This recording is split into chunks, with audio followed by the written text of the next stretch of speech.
నియోజకవర్గంలో మాజీ మంత్రి పెద్దిరెడ్డి రామచంద్రారెడ్డి అరాచకాలు అన్నీ ఇన్ని కావన్న ఆరోపణలు ఉన్నాయి. అటు తంబెల్లపల్లిలో ఆయన సోదరుడు ద్వారకానాథరెడ్డి అవే దందాలు కొనసాగిస్తూ అధికార దర్పంతో తాను ఏం చేసినా చెల్లుతుందని ఇష్టారీతిన వ్యవహరించేవారని ఆరోపిస్తున్నారు. వందలాది ఎకరాల భూములను కబ్జా చేశారని అక్కడ ప్రజలు ధ్వజమెత్తుతున్నారు. పెద్దిరెడ్డి ఫ్యామిలీ దోపిడీ కబ్జాలపై విచారణ జరిపి చర్యలు తీసుకోవాలన్న డిమాండ్లతో అధికారులు వాటిపై ఫోకస్ పెట్టారు. వెలుగు చూస్తున్న అవినీతి భాగోతాలు చూస్తూ అధికారులే ఆశ్చర్యపోతున్నారట.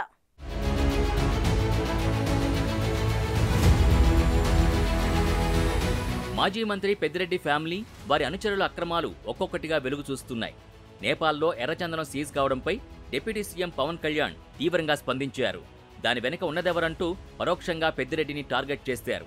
ఇక పెద్దిరెడ్డి ఉమ్మడి చిత్తూరు జిల్లాలో పెద్ద ఎత్తున అటవీ భూములు, ప్రభుత్వ భూములు ఆక్రమించారని ఆధారాలతో సహా చంద్రబాబు శ్వేతపత్రం విడుదల చేశారు.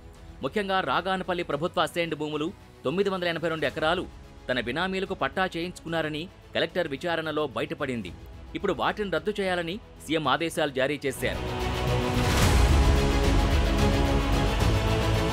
మరోవైపు పిఎల్ఆర్ ప్రాజెక్టు పనులకి ఇసుక కావాలని ఇసుక డంపు చేసి దాన్ని కర్ణాటకకు తరలించారని మైన్స్ అధికారులు నోటీసులు జారీ చేయడానికి రెడీ అవుతున్నారట.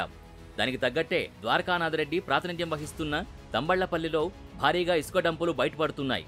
మరోవైపు కార్వేటి నగరంతో పాటు పొంగనూరులోని అటవీ భూముల్లోని క్వారీల లీజులతో పాటు జిల్లాలో తన అడుగులకి మడుగులెత్తిన పోలీసు అధికారులు బినామీలకి గ్రావెల్, కంకర క్వారీలకు లీజులిప్పించినట్టు సీఎంఓకి పక్కా ఇన్ఫర్మేషన్ అందిందట.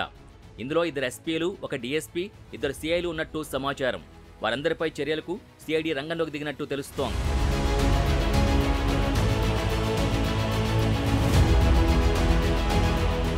మరోవైపు ఆయన తిరుపతిలో మఠం భూముల్ని బలవంతంగా లీజ్దారుతో రాయించుకుని వాటికి కాంపౌండ్ కట్టుకుని పూర్తి స్థాయిలో ఆక్రమణలకి పాల్పడ్డాడని, దాంతోపాటు 80 లక్షల వ్యయంతో రహదారి వేసుకున్నాడన్న జనసేన అలిగేషన్స్తో ఆయన వివరణ ఇచ్చుకుంటున్నారు.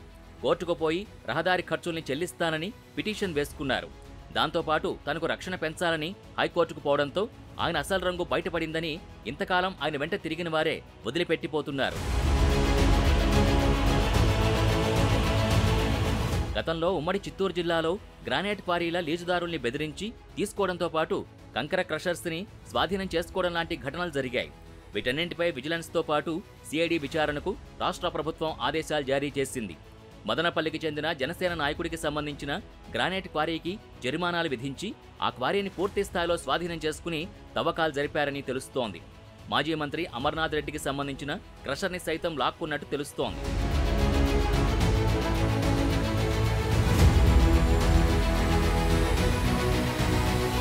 వీటితో పాటు రాయల్టీ వసూళ్లలో కూడా పెద్ద ఎత్తున దందాలకి పాల్పడినట్టు ఫిర్యాదులు అందడంతో సమగ్రమైన విచారణకు రాష్ట్ర ప్రభుత్వం ఆదేశించింది. అయితే విచారణను అడ్డుకునే విధంగా కోర్టుకు పోవడానికి ప్రయత్నాలు చేస్తున్నట్టు తెలుస్తోంది. ట్రాన్స్కోలో కూడా పెద్ద ఎత్తున అక్రమాలు జరిగినట్టు ఇప్పటికే విద్యుత్ శాఖ శ్వేతపత్రంలో చంద్రబాబు ప్రకటించారు.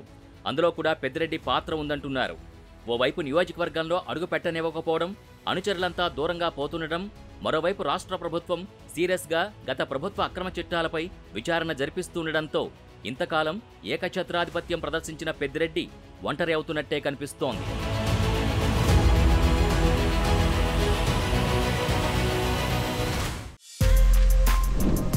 For more videos like this, subscribe Big TV channel.